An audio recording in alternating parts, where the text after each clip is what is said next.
사람들은 무엇인가를 잃어버리면 깊은 슬픔을 빠지게 됩니다. 너무나 슬픔이 크면은 기억력을 상실하게 될 정도로 극한 고통이 임한다고 합니다. 너무나 슬픔이 크니까 살 소망을 잃어버리는 것입니다. 이스라엘이라고 하는 하나님의 백성들이 하나님의 도성인 시온성 예루살렘이 함락되는 것을 에레미야 선지자가 보게 됩니다. 그러니 함락된다고 하는 이 사실은 도성이 망하는 것으로 끝나는 것이 아니라 그 도성 안에 있는 하나님의 백성들이 처참하게 죽는다고 하는 것을 목격하게 되는 것입니다. 전쟁의 칼에 죽기도 하고 전쟁의 칼에 죽는 것은 단번에 죽는 것이지만 기근과 굶주림으로 죽어나가는 일들을 에레미야가 보게 됩니다. 심지어 에레미야 예가에 보면 너무나 배가 고파가지고 자식들을 잡아먹는 그런 일까지 벌어지게 됩니다. 그것뿐만 아니라 이제 왕은 여호야긴 왕 같은 경우는 쇠사슬에 발과 손이 이렇게 묶인 채 자식들이 이렇게 죽어가는 것을 두 눈으로 보고 자식들 다 죽은 다음 눈이 뽑혀져 가지고 이렇게 쇠사슬에 매여서 바벨론으로 끌려갑니다. 제일 끌려갑니다. 이제 이스라엘이라고 하는 12지파가 다 망하고 남은 유다지파, 그 유다지파 중에서 거다 태반이 죽고 일부의 유다 백성들이 바벨론으로 포로로 붙잡혀 가게 되는 것입니다. 이제 그것을 보면서 에레미야가 하나님 앞에 기도하면서 슬픔의 노래를 부르는 것이 이 에레미야 예가입니다. 그러니까 에레미야 예가를 읽으면서 우리가 성경에서 어떠한 소망이나 이런 걸 찾을 수가 없어요. 너무 슬픈 노래가 가득 차 있기 때문에 특히 1장과 2장에서는 아무 희망도 없습니다. 하나님이 처참하게 자기 백성들을 심지어 자기 집이라고 하는 성전까지도 다 이렇게 무너뜨리는 그런 것들을 에레미야가 보면서 하나님이 진노가 얼마나 큰 것인가를 보여주고 있기 때문에 그렇습니다. 그런데 그 와중에도 에레미야가 소망을 갖게 됩니다. 하나님의 축복을 기대하게 됩니다. 그것이 우리가 한 세 가지 정도 살펴볼 수 있는데 어떻게 하면 슬픔에 처한 나라가 망하고 자식이 죽어나가고 처참하게 된 민족이 다시 회복되어질 수 있는가, 그것을 우리가 발견하게 되는 것입니다. 에레미야가 1장 1절부터 잠깐만 슬픈 에레미야 도성을 잠깐만 살펴보면 에레미야가 1장 1절에서 4절까지만 보겠습니다. 1절 같이 읽겠습니다. 슬프다 이 성이요, 전에는 사람들이 많더니 이제는 어찌 그리 적막하게 앉았는고. 전에는 열국 중에 크던 자가 이제는 과부같이 되었고, 전에는 열방 중에 공주였던 자가 이제는 강제 노동을 하는 자가 되었도다. 밤에는 슬피오니 눈물이 밤에 흐름이요, 사랑하던 자들 중에 그에게 이루하는 자가 없고 친구들도 다 배반하여 원수들이 되었도다. 3절 유다는 환난과 많은 고난 가운데에 사로잡혀 갔도다. 그가 열국 가운데에 거주하면서 쉴 곳을 얻지 못함이요, 그를 핍박하는 모든 자들이 궁지에서 그를 뒤따라 잡았도다. 시온의 도로들이 슬퍼함이요, 절기를 지키려 나아가는 사람이 없음이로다.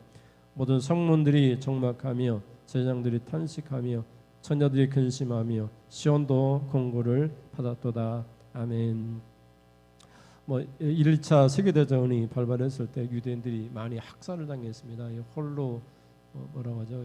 대량 학살을, 홀로코스트인가요? 대량 학살을 당했는데 그때 아무 민족도 도와주지 않았습니다.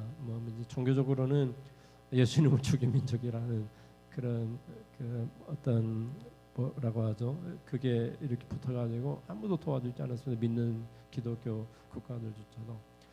그러면서 유대인들이 깨달은 것이 있습니다. 우리가 독립해야 된다. 우리는 우리가 지킨다. 그래서 지금도 저렇게 전쟁을 일으키는 것입니다. 조금 더 자기 나라를 위협하는 그런 민족들이나 나라를 용납하지 않는 것입니다. 왜 그러냐면 이제 그 홀로코스트라고 하는 그런 절차들을 경험했기 때문에, 나라 잃은 망국의 아픔과 서러움을 경험했기 때문에 떠돌아다니면서 거처가 없었거든요. 거처를 정하면 거기서 다 핍박이 있었기 때문에 시온의 이즘에 의해서 이제 예루살렘으로 돌아와 가지고 나라를 세우고 그러면서 막 이런 나라 위협이 있으면 그때마다 이렇게 전쟁이 일어나기도 하고, 근데 미국에서 유대인들이 많이 경제적으로 중요한 자리를 차지하고 있기 때문에 막대한 자금을 이렇게 밀어붙이면서 전쟁의 무기를 미국으로부터 사와가지고 뭐 전쟁의 무기로 이렇게 전쟁을 일으키고 있다, 이렇게 볼 수 있는 것입니다. 지금 예레미야가 봤을 때 이스라엘이라고 하는 나라 이미 망했고, 유다라고 하는 나라도 지금 나라가 망해서 망국의 길로 걸어가지고 뭐 왕은 두 눈이 뽑혀가지고 붙잡혀가고 자식들은 이렇게 포로로 붙잡혀가고 이런 와중에 있었으니까 무슨 뭐 이렇게 위로가 있을 수 있겠습니까? 그러니까 망국의 그런 슬픔이 가득 차 있었던 것이죠. 우리가 이제 일제로부터 45년 동안 그런 고통을 당했는데 이스라엘 백성들은 아예 그냥 뽑혀가지고, 우리는 우리나라에 있어가지고 독립운동을 했지만 이 민족을 그냥 다 뽑아가지고 다른 아무도 거처가 없는 다른 나라에 잡아간 것입니다. 그것도 이제 포로로, 노예로 잡아간 것이니까 망국의 소름이 얼마나 크겠습니까? 그런 내용이 이제 1장과 2장에 있습니다. 그렇게 슬픔에 잠겨 있는 희망이 없는 민족에게 예레미야가 희망을 선포하는 것입니다. 어떻게 하면 희망이 있을 수 있는가, 슬픔과 고통에 처해 있는 자에게 어떻게 다시 복이 임할 수 있는가를 보여주고 있는 것입니다. 1장 20절에 보면 이렇게 고백을 합니다. 여호와여 보시옵소서, 내가 환난을 당하여 나의 애를 다 태우고 나의 마음이 상하오니 나의 반역이 심히 크미니이다. 밖에서는 칼이 내 아들을 빼앗아가고 집 안에서는 죽음 같은 것이 있나이다. 아멘. 그래서 칼이라고 하는 전쟁이고, 우리 자식이 이제 전쟁에서 포로 붙잡혀가고, 집 안에는 죽음 같은 것은 이제 전염병입니다. 연병과 가난입니다. 그러니까 이제 바벨론이 와가지고 바벨로니아가 예루살렘을 포위했거든요. 사방으로 여호수아임을 당해가지고 이제 성 밖으로 나가지도 못하고 들어가지도 못하고 성 안에만 있어야 되니까, 예루살렘은 뭐 그 예루살렘이라는 도성은 밖에서 이렇게 먹을 양식이 들어오고 이 안에서 이제 그 먹을 양식을 사고 그런 것이거든요. 예루살렘 자체는 뭐 농협이나 뭐 수산업 이런 것이 아예 없습니다. 그러니까 이제 자연적으로 돈은 있어도 먹을 것이 양식이 없는 것이다. 돈의 가치가 아무런 의미가 없는 것이죠. 우리로 얘기하면 100만 원 가지고 밥 한 끼도 사 먹을 수 없는 그런 처지가 되어버리니까, 여러분이 2장을 읽어보면 그런 이야기가 나옵니다. 자식들을 이렇게 먹는 그런 장면까지 나옵니다. 그러니까 얼마나 고통스러운 애가입니까? 슬픔입니까? 그런 와중에 예레미야가 희망을 찾습니다. 그 희망이, 첫째는 같이 볼까요? 첫째, 같이 읽습니다. 여호와를 바라고 기다리고 구해야 합니다. 그래서 이런 슬픔과 고통에 처해 있는 하나님의 백성들에게 하나님께 범죄함으로 하나님의 진노가 임해서 이렇게 심판을 받고 모든 나라 가운데 조롱거리가 되어버렸으니, 결국은 우리가 하나님께 소망을 두고 하나님을 바라보는 방법밖에 없다는 것을 예레미야가 선포하는 것입니다. 하나님께 범죄했으니 하나님께 죄를 고백하고 하나님께로 돌아서야 된다. 하나님께로 소망을 가져야 된다. 하나님께 구해야 된다. 이렇게 말을 하는 것입니다. 그래서 이렇게 너무나 슬픈데 그 슬픔이 오히려 우리에게 희망, 소망이 있는데 그 소망은 하나님께 두는 것이다. 이렇게 얘기를 하는 것입니다. 그래서 3장 21절과 26절을 읽어보시면 21절에 같이 읽습니다. 이것을 내가 내 마음에 담아두었더니 그것이 오히려 나의 소망이 되었사옴은 여호와의 인자와 긍휼이 무궁하심으로 우리가 진멸되지 아니함이니이다. 이것들이 아침마다 새로우니 제 성실하심이 크시도소이다. 내 심령에 이르기를 24절 내 심령에 이르기를 여호와는 나의 기업이시니 그러므로 내가 그를 바라리라 하도다. 기다리는 자들에게나 구하는 영혼들에게 여호와는 선하시도다. 사람이 여호와의 구원을 바라고 잠잠히 기다림이 좋도다. 아멘. 이 하나님은 22절에 보면 인자와 긍휼이 무궁하다 이렇게 고백을 하는 것이에요. 내가 하나님께 번제해서 이렇게 나라가 망하고 자식들이 칼에 죽고 뭐 전염병에 기근이 임한다 할지라도 하나님의 인자와 긍휼은 여전하시고 무궁하시기 때문에 또 23절에 가면 아침마다 새롭게 하나님이 베풀어 주시기 때문에 그렇게 성실하게 베풀어 주심이 너무나 크기 때문에 하나님께 소망을 두는 것이 유일한 방법이다 이렇게 고백을 하는 것입니다. 그래서 여호와는 나의 기업이시니 나의 모든 그런 나의 축복이시니 이렇게 바라면서 내가 그를 바라리라 이렇게 고백을 하게 됩니다. 그래서 25절에 가면 기다리는 자들에게나 바라는 자들이나 같은 뜻인데 원문의 단어는 다른 단어를 쓰고 있습니다. 그래서 바라고 기다리는 자들에게나 구하는 찾는 자 기도하는 자들에게 그든 자들 여호와는 선하시다. 선하시다 이 말은 좋다 아름답다 이런 뜻이니까 하나님은 좋은 일을 행하신다 이렇게 볼 수 있는 것이죠. 그래서 여호와를 바라보거나 여호와께 소망을 두거나 또 하나님께 이렇게 구하는 사람들에게 하나님은 좋은 일을 행하신다 이렇게 말을 하는 것입니다. 그래서 26절에 가면 사람이 여호와의 구원을 바라고 잠잠히 기다림이 좋도다 이렇게 말을 하면서 우리의 처지가 마땅히 망할 처지인데 우리가 무슨 말을 할 수 있겠느냐 하는 것입니다.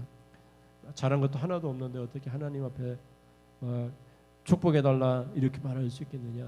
잠잠히 기도하면서 잠잠히 기다리는 것이 우리에게 좋은 일이다 이렇게 말하는 것입니다. 그래서 너무나 제약이 커가지고 하나님 앞에 막 크게 외치지도 못하고 잠잠하게 기도하면서 잠잠히 이 말은 아무 말도 하지 아니하고 이런 뜻이니까 입으로 말하지 않고 그냥 가만히 하나님 앞에 구하면서 하나님의 응답을 기다리는 것입니다. 여기는 철저한 회개가 같이 포함되어 있는 것을 볼 수 있습니다. 그러면서 하는 말이 내가 맞을 짓을 했으니까 맞는 것은 당연하고 맞는 것이 오히려 복이다 이렇게 말을 하는 것입니다. 내가 맞아야만 이 재앙이 끝나는 것이다. 재앙을 없어지게 해달라고 말하는 것이 아니라 내가 당연히 내 죄값이나 내 재앙이 내 슬픔이 닥치는 것이니까 그건 당연히 내가 받아들이고 그러면서 하나님 앞에 기도를 하는 것입니다. 그래서 27절에 가면 이렇게 고백을 합니다. 27절부터 33절에 보면 사람은 젊었을 때에 멍에를 매는 것이 좋으니 혼자 앉아서 잠잠할 것은 주께서 그것을 그에게 메우셨음이라. 그대의 입을 땅에 티끌에 댈지어다. 혹시 소망이 있을지로다. 자기를 치는 자에게 뺨을 돌려대어 치욕으로 배불릴지어다. 이는 주께서 영원토록 버리지 아니하실 것임이며 그가 비록 근심하게 하시나 그의 풍부한 인자하심에 따라 긍휼히 여기실 것임이라. 주께서 인생으로 고생하게 하시며 근심하게 하심은 본심이 아니시로다. 아멘. 그래서 우리 죄 때문에 우리가 고생하고 근심하게 되었는데 그것도 당연히 받아들이는 것입니다. 주께서 그렇게 하셨으니까 젊었을 때 멍에를 매는 것이 좋으니까 지금은 우리 죄 때문에 이렇게 무거운 멍에가 메워져 있으니까 혼자 앉아가지고 그냥 잠잠히 그냥 매자 이렇게 고백을 하는 것입니다. 우리 죄 때문이니까. 그러면서 29절에 가면 우리 입을 땅에 티끌에 댈지어다. 처절한 그런 자신을 낮추는 것이잖아요. 그리고 자기를 치는 자에게 뺨을 돌려대어 치욕으로 배불릴지어다. 어떤 치욕이라 할지라도 우리 죄 때문에 그런 거니까 당연한 거야. 우리가 하나님께 범죄한 것이 너무 크기 때문에 이런 치욕을 당하는 것도 당연한 거야. 그러면서도 믿음을 가지는 것입니다. 31절을 보면 주께서 영원히 우리를 버리지 않으실 것이다. 이 치욕의 순간들이 끝나면 주께서 우리를 인도해 주실 것이다. 풍부한 인자하심을 따라 긍휼히 여겨 주실 것이다. 그러니까 여기에는 전제 조건이 있습니다. 죄를 계속해서 짓는 사람의 고백이 아니라 철저하게 회개하고 하나님을 바라보고 하나님께 구하는 백성들이 지금 닥치는 멍에나 고난은 내가 짊어지겠습니다. 그러나 하나님의 이 멍에가 명예를 지는 것이 하나님의 본심이 아니고 결국은 우리에게 하나님께 복을 주실 것입니다. 이런 고백이 여기에 담겨져 있는 것을 볼 수 있습니다. 그래서 우리가 얼마나 큰 슬픔이 우리에게 닥친다 할지라도 우리가 하나님을 바라보고 하나님께 기다리면서 하나님께 구하고 잠잠히 기다리는 것이 얼마나 좋은 일이 일어날 것인가를 기대하는 것을 볼 수 있는 것이죠. 그래서 여러분이 에레미야의 시대의 그 망국의 위험 가운데 하나님께 범죄했던 유다 백성들과는 다른 삶을 산다 할지라도 혹시 우리가 그런 슬픔 가운데 있을 때 그래도 우리에게 소망이 있다는 것, 아무리 우리에게 정말 힘들고 그런 고통이 있다 할지라도 그래도 우리에게 소망이 있다는 것, 그것은 하나님을 바라보는 것. 그래서 에레미야가 3장 21절 앞에 있는 화면을 한번 보시면 21절에 뭐라고 얘기합니까? 앞으로 여기서 보면 21절에 같이 읽겠습니다. 이것을 내가 마음에 담아두었더니 그것이 오히려 나의 소망이 되어사오문. 아멘. 그래서 이런 슬픔이 그런 고통을 내 마음에 담아두면서 그것을 묵상하며 생각하니까 거기서부터 소망을 발견하는 것입니다. 소망이 우리에게 끊어지고 다 그런 처참하게 되었을 때에 그때에 소망을 찾게 되는 그 소망이 하나님께 두는 것. 그래서 하나님의 본심이 무엇인가를 발견하고 우리가 이제 자녀를 키울 때에도 우리가 매를 대는데 죽어서 땅에 묻으려고 매를 대는 거 아니잖아요. 매를 대는 것은 사랑의 매라고 하면서 바른 길로 가도록 잘 되라고 그렇게 하는 것이잖아요. 우리가 교육의 방법이 좀 틀릴 수는 있지만 그래서 약간의 징계를 우리가 가하는데 징계가 우리의 본심이 아니잖아요. 매를 대는 것이 우리의 본심이 아니라 그걸 통해서 이 아이가 더 잘 되도록 하기 위해서 매를 대는 것처럼 이스라엘 백성들이 이렇게 하다가는 다 지옥 백성 될 것 같으니까 하나님께서 차라리 얼마를 남겨주셔가지고 바벨론 포로로 붙잡혀 간다 할지라도 그때의 소망을 가지고 하나님을 찾게 만든다면 그리고 하나님에 대한 믿음을 가지고 하나님의 본심은 우리 망하게 하는 것이 아니라는 걸 발견하게 된다면 거기에서 어떻게 보면은 그 하나님의 어떤 미래에 대한 희망을 품을 수 있으니까 그렇게 하시는 것을 볼 수 있는 것입니다. 그래서 아무리 슬픈 자랄지라도 복을 받는 방법은 하나님께 소망을 두고 하나님께 구하고 하나님에 대한 믿음을 갖는 것이라는 것을 여기서 우리에게 보여주고 있는 것을 볼 수 있습니다. 마가복음 9장 43절과 50절에 보면은 우리의 성경에는 앞에 화면은 없는데 예수님이 이렇게 말씀하셨습니다.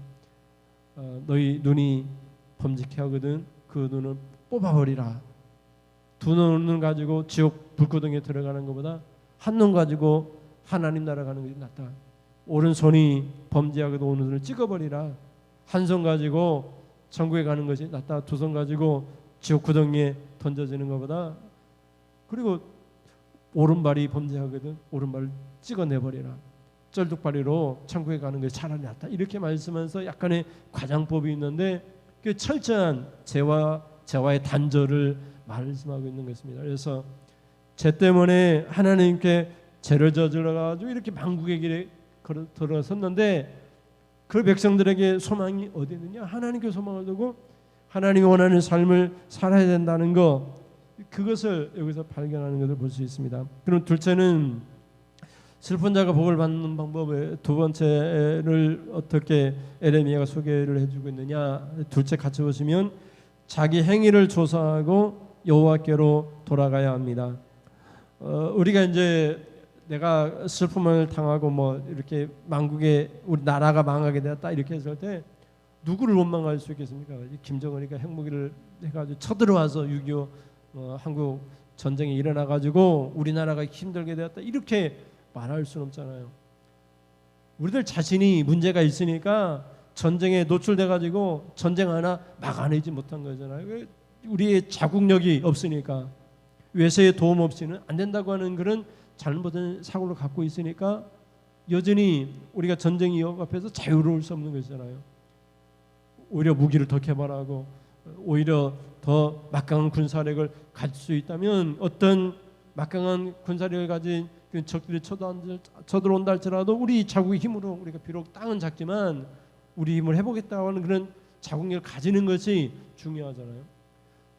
우리가 이렇게 슬픈 일을 당했는데 나라가 망하게 되었는데 누구를 원망할 수 있겠습니까? 이것은 다 우리 잘못이다, 우리 죄 때문이다 이렇게 고백하게 되는데 여기서는 하나님께 대한 죄는 앞에서 얘기한 것이고 이제는 이웃들 간의 관계에서 우리 교회 성도들 간의 관계에서 잘못했기 때문에 이런 일들이 벌어졌다는 것입니다. 그러니까 예전에 교회는 잘 다니고 하나님 잘 섬기는데 친구들하고는 막 싸우고 다투고 그러면은 하나님께서 복을 주지 않는 것입니다. 하나님께 예배도 잘 드리고 친구들 사이에도 사이가 좋아서 인기도 좋고 이런 삶을 살아야 된다는 거죠. 그래서 예수 믿는 성도들이 세상 사람들에게 원망들을 그런 사람이 되어서는 안 되고 세상 사람들과 관계에서도 정의롭고 공의로운 그런 삶을 살아야지 하나님이 복을 주신다 이렇게 볼 수 있는 것입니다. 그래서 에레미야가 3장 34절과 31절에 보면 하나님이 아주 싫어하시는 것을 말씀하고 계세요. 그래서 34절에 보면 세상에 있는 모든 갇힌 자들을 발로 밟는 것과 지존자의 얼굴 앞에서 사람의 재판을 굽게 하는 것과 사람의 송사를 억울하게 하는 것은 뭐라고 얘기해요? 다 주께서 기쁘게 보시는 것이 아니로다. 37절에 주의 명령이 아니면 30절 주의 명령이 아니면 누가 이것을 능히 말하여 이루게 할 수 있으랴. 화와 복이 지존자의 입으로부터 나오지 아니하느냐. 살아있는 사람은 다 자기 죄들 때문에 벌을 받나니 어찌 원망하랴. 우리가 스스로 우리 행위들을 조사하고 여호와께로 돌아가자. 우리의 마음과 손을 아울러 하늘에 계신 하나님께 들자. 아멘. 그래서 34절에 보면 세상에 있는 모든 갇힌 자들을 발로 밟는다. 이것은 나보다 약하면 가차없이 밟아버리는 것입니다. 그러니까 우리가 회사를 다녀도 부하 직원들에게는 함부로 하고 우리 있는 상사 직원들한테는 뭐 임원들한테는 말 한마디 못하고 그냥 잘못된 것을 막 이렇게 강요할 때에도 그냥 예 옳습니다. 윗사람이 하는 말은 다 옳습니다. 아랫사람이 하는 말은 다 싫다고 이렇게 얘기하는 그런 것들을 우리가 볼 수 있는 거죠. 그래서 좀 힘 있는 사람들에게는 불의라 할지라도 옳다고 얘기하고 그리고 아랫사람 힘없는 사람들한테는 정의로운 것도 잘못됐다고 얘기하는 이런 것들이 많이 있습니다. 가정에서도 남편과 아내 사이에서도 아내는 남편 말을 무조건 들어야 된다. 이게 남편의 권위니까 잘못됐다 하더라도 이렇게 따라와야지 남편의 권위가 돼요. 근데 이렇게 얘기하는 그런 권위적인 그런 자세들, 그냥 우리가 잘못했으면 그냥 잘못했다고 그냥 인정하고 좋은 길로만 가야 되는데 우리가 이제 그렇게 하지 않는 것입니다. 그래서 세상에 있는 모든 갇힌 자들 그냥 발로 밟는 것입니다. 갇혀 있으니까 발로 밟기 좋잖아요. 뭐 힘도 없을 것이고 도망가지도 못할 것이고 돈 없고 힘 없고 병든 사람 밟기 좋잖아요. 뭐 그 사람이 뭐 보복을 하겠어요. 뭐 아무것도 할 수 없으니까 나보다 약한 자에게는 한없이 그런 가혹하고 나보다 조금 더 강한 사람한테는 한없이 비굴한 그런 사람들. 어떤 때에는 막 내 마음에 들지도 않음에도 불구하고 어떻게 뇌물까지 줘가면서 막 아웅 떨면서까지 그 사람들 칭찬하면서까지 뭐 못돼 먹었지만 말로 칭찬하면서까지 비위를 맞추는 그런 일들이 세상에 많이 있다는 것입니다. 그런 일들을 하나님이 다 기쁘게 보지 않는다고 하는데 그렇게 우리가 살고 있습니다. 예수 믿는 사람들조차도 35절에 가면 지존자의 얼굴 앞에서 지극히 존귀하신 하나님 얼굴 바로 하나님 앞에서 하나님 보고 계신데 사람의 재판을 굳게 한다는 거예요. 바른 재판을 해야 돼. 바른 판단을 내려야 되는데 옳고 그런 것에 대해서 바른 판결을 내려야 되는데 그렇지 않고 아는 사람 손은 안으로 굽는다고 내가 아는 사람들 한없이 어떻게 보면 그것을 자비롭게 베풀고 또 모르는 사람이 가혹하게 하는 그런 일들이 많이 일어나고 있습니다. 그래서 법원에서 행할 때 뭐 기업가들이라든지 돈 있는 부유한 사람들에게는 뭐 그런 많은 것들을 하고 뭐 약한 자들은 빵 몇 개 훔쳤다고 뭐 몇 년 가혹한 형벌을 내리는 그런 일들도 벌어지고 있습니다.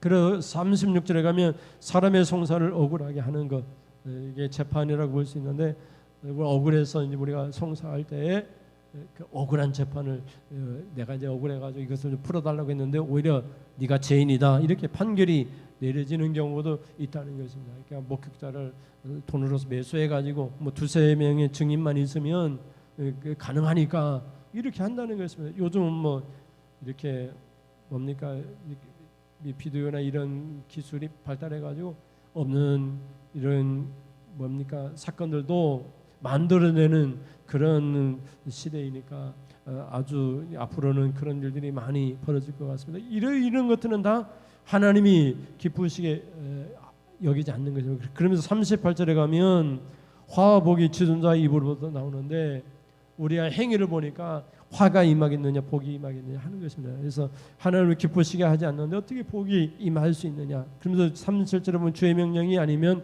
누가 이것을 능히 말하여 이루게 할 수 있으랴 하면서 우리들 대부분은 하나님의 명령임에도 불구하고 능히 이것을 실행에 옮길 수 있는 그런 능력이 없다라고 그렇게 말을 하는 것입니다. 그러면서 39절에 가면 살아있는 사람은 자기 죄들 때문에 벌을 받으니까 어찌 원망할 수 있느냐. 그래서 우리 행위를 자세히 조사해 가지고 하나님께 돌아가자. 우리 죄 때문에 이렇게 우리가 처벌을 받고 있으니 하나님께 돌아가서 우리의 죄를 하나님 앞에 고백하자 이렇게 말을 하고 있는 것을 볼 수 있습니다. 이제 지방선거가 끝났습니다. 뭐 지방선거가 끝나고 뭐 여전히 이런 우리가 국내 이렇게 안에 실정을 우리가 살펴봐도 전라도 사람은 민주당만 찍고 경상도 사람은 국민당만 찍고 이렇게 편파적인 그런 나라에 복이 임하지 않는 것입니다. 우리 기독교인들조차도 이런 굴레에서 벗어나지 못합니다. 그래서 기독교인은 공의롭고 정의로워야 됩니다. 잘못된 거, 옳은 거, 바른 판단을 내려야 됩니다. 만약에 그런 그런 자신이 없으면 아예 우리가 선거를 할 그런 어떻게 보면은 그런 자격조차도 없는 것입니다. 그런 우리가 암울한 현실 앞에서 이 나라가 복을 받을 수 있느냐 화를 받을 수 있느냐. 지금 38절에 보면 화와 복이 하나님 입으로부터 지금 나오려고 하는데 우리 이런 자세로는 우리 나라가 잘 되리라고 우리가 축복을 받을 것이라고 말할 수 없다는 것입니다. 그러면서 39절에 우리가 적용하면 살아있는 사람은 우리 대한민국 국민들은 자기들 죄 때문에 벌을 받게 되는데 어찌 원망할 수 있겠느냐. 그럼 우리들이 다 책임이에요. 대통령을 뽑아도 우리가 뽑은 거죠.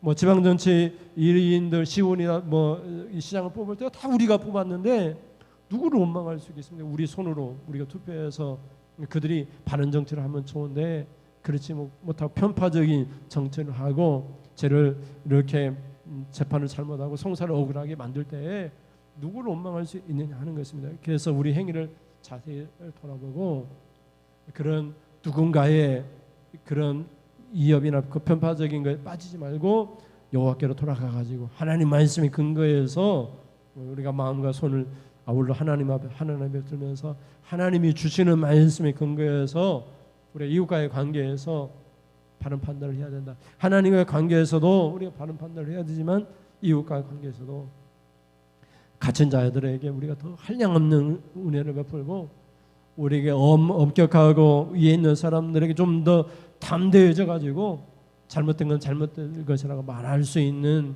재판은 분명히 해야 된다. 옳은 건 옳고 그런 건 그러다고 말해야 된다.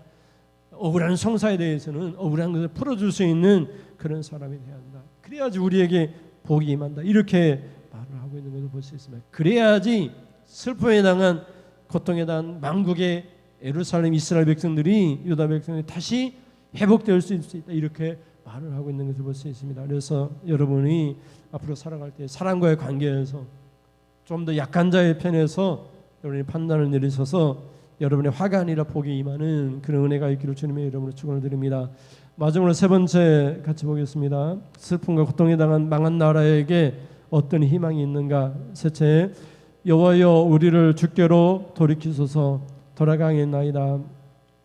에레미야가 이제 마지막 이렇게 에레미야가 마지막 서술하면서 4장에 가면은 더 비참한 이야기들이 쭉 기록되어져 있으면서 5장에 가면 이제 하나님 앞에 기도를 하는데 기도를 하면서 이렇게 얘기합니다. 사람은 인격체야, 감정적인 존재야. 감정이 있고 의지가 있고 뜻이 있어요. 지식이 있고 감정이 있고 뜻이 있어요. 그러니까 알고 있잖아. 내가 다른 사람보다 더 잘 알고 있어. 내가 알고 있는 걸 행하는 거야. 너는 모르지만 나는 알고 있어. 내가 알고 있는 것을 판단하니까 나는 옳은 거야. 이렇게 말할 수 있잖아요. 내가 어떤 일을 할 때에 내가 의지가 뜻이 있어. 내가 막 뜻을 정해가지고 막 목표를 세우고 계획을 세워가지고 이렇게 하려고 해. 내가 감정이 있어. 내 감정이 막 폭발해가지고 이건 안 하면 안 될 정도로 내 감정이 흥분되어 있어. 그런데 안 된다는 것입니다. 안 된다. 내가 여호와께 돌아가자.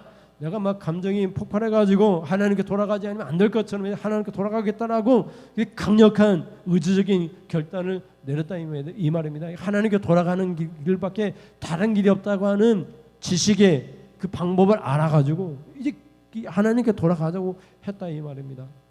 근데 안 되는 것입니다. 우리가 지식적으로는 다른 길이 있고 다른 소망이 없고 하나님께만 두고 알고 있습니다. 알고 있는데 안 되는 것입니다. 그래서 에레미야가 고백을 하는데 하나님이 해달라고 고백을 하는 것입니다. 내가 돌아가겠다고 해서 돌아가서는 것도 아니고 하나님이 이 처참하게 아무것도 할 수 없는 나로 하여금 우리로 하여금 유다 민족으로 하여금 하나님 백성들로 하여금 돌아올 수 있도록 하나님이 해달라고 이렇게 간구하는 것을 볼 수 있습니다. 그래서 에레미야 5장 19절에서 22절에 보면 19절입니다. 여호와여 주는 영원히 계시오며 주의 보좌는 대대에 이르니이다. 주께서 어찌하여 우리를 영원히 잊으시오며 우리를 이같이 오래 버리시나이까. 21절에 여호와여 우리를 주께로 돌이키소서 그리하시면 우리가 주께로 돌아가겠사오니 우리의 날개를 다시 새롭게 하사 옛적 같게 하옵소서. 25절에 주께서 우리를 22절 주께서 우리를 아주 버리셨사오며 우리에게 진노하심이 참으로 크시니이다. 아멘. 그래서 에레미야가 결국 이제 백성들의 손에 붙잡혀가지고 감옥에 갇히고 결국은 이집트로 끌려가가지고 거기서 이제 죽고 생애를 마감하게 되는데 백성들이 회복되어지는 것을 못 보고 계속해서 자기 눈으로 보는 것은 처참한 생활이니까 하나님께 돌아가자고 아무리 얘기해도 돌아갈 그런 사람들을 보지 못하니까 또 우리가 아무리 결단한다고 해도 안 되니까 20절에 가서 어차 우리를 영원히 잊으시면 우리를 같이 오래 버리시나이까 기도하면서 21절에 이렇게 말을 합니다. 21절 다시 보시면 여호와여 우리를 주께로 돌이키소서 그리하시면 우리가 주께로 돌아가겠사오니 우리의 날들을 다시 새롭게 하사 애적 같게 하옵소서. 아멘. 그래서 우리가 주께로 돌아가는 일이 우리가 의지적인 결단을 통해서 되어지는 것이 아니니까 하나님이 해달라고. 우리가 아무리 결단해도 돌아가는 길이 유일한 길이라는 희망이라는 것을 우리가 알고 있다 할지라도 안 된다는 것을 인간이 연약하고 여러 가지 유혹이나 미혹에 빠질 수밖에 없기 때문에 안 된다는 것을 아니까 하나님께서 우리를 좀 제발 좀 돌이켜달라고. 그래야지 우리가 주께로 돌아갈 수 있으니까 우리를 좀 돌이켜달라고 그렇게까지 기도하는 것을 볼 수 있습니다. 그래서 주께서 우리를 완전히 버리지 않으셨다면 주께서 우리가 돌아갈 수 있도록 우리를 인도해달라고 막 억지로라도 강제적으로라도 주님이 우리를 이끌어 돌이켜달라고. 그러면 우리가 어쩔 수 없이 돌아가게 될 것이라고 그렇게 기도하는 모습을 볼 수 있습니다. 그래서 여러분 하나님 앞에 정말 결단할 수도 있고 지식적인 알물 통해서 하나님을 알고 있다고 말할 수 있고 감정적인 흥분된 상태에서 그런 우리가 신앙생활을 할 수 있는데 우리의 힘으로 되어지는 것이 하나도 없습니다. 그래서 여러분 기도하면서 하나님이 나로 하여금 하나님께 돌아갈 수 있도록 나를 돌이켜달라고.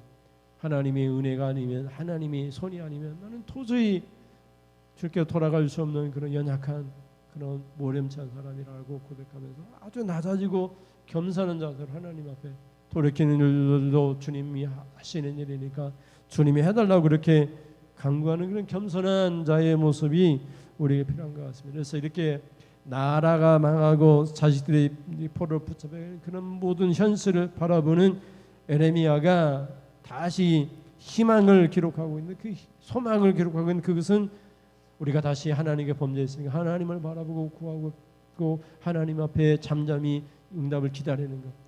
그리고 둘째는 인간들 사이에 사람들 사이에 잘못된 것 정의나 불의했던 모든 것들을 하나님 기쁘시게 하지 않는데 그래가지고 하나님 입에서 화와 복이 임하는데 그래가지고는 복이 임하는 것이 화가 임할 수밖에 없으니까 사람들 관계에서도 우리가 복 받을 일만 하자 재앙 화 받을 일은 하지 말자.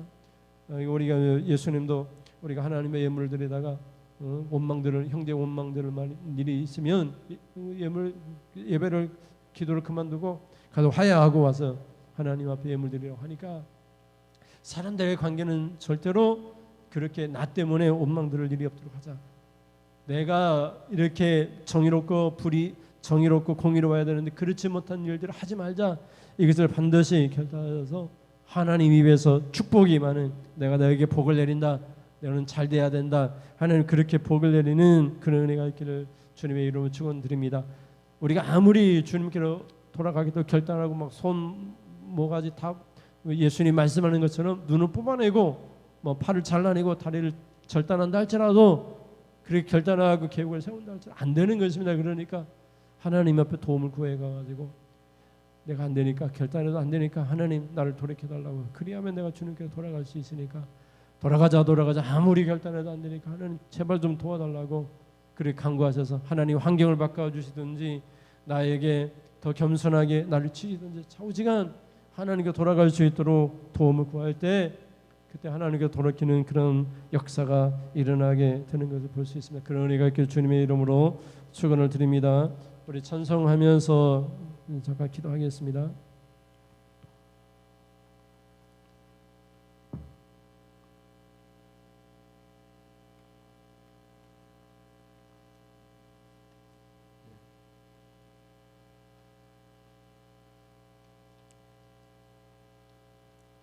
주만 바라볼지라 찬송하겠습니다.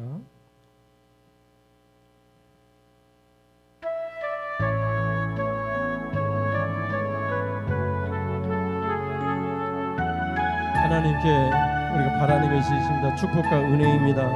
회복입니다.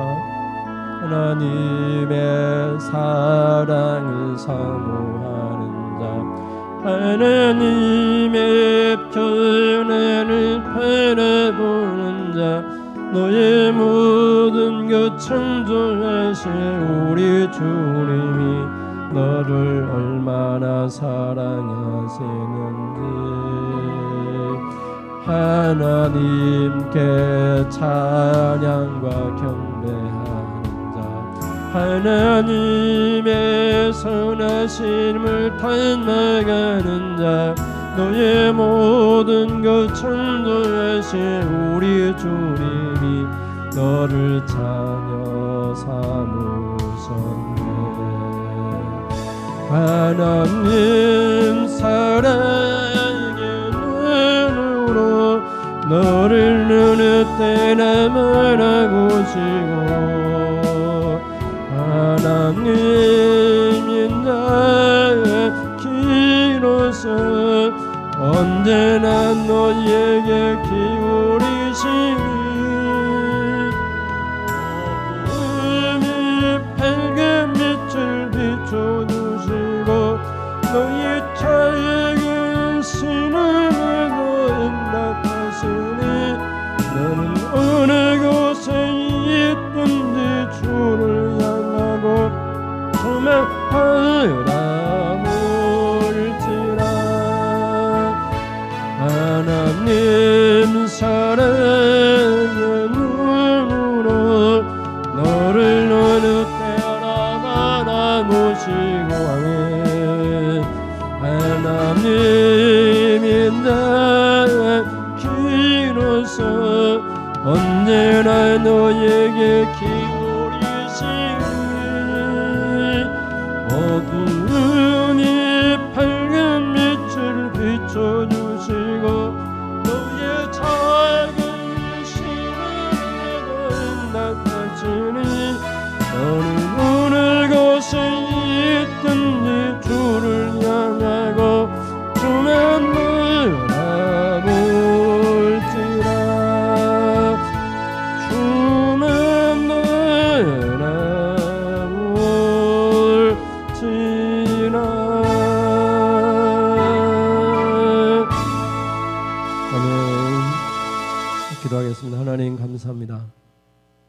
처참하게 만국의 길에서 고통과 슬픔에 처해있던 백성들 가운데 에레미야가 슬픔을 노래했습니다. 그 슬픔 중에도 하나님 소망을 찾았습니다. 하나님을 바라라. 이 모든 슬픔은 우리의 죄 때문이니 이 죄는 이 벌은 우리가 짊어지겠습니다. 그래도 하나님께 소망을 두겠습니다. 하나님 본심이 아닙니다.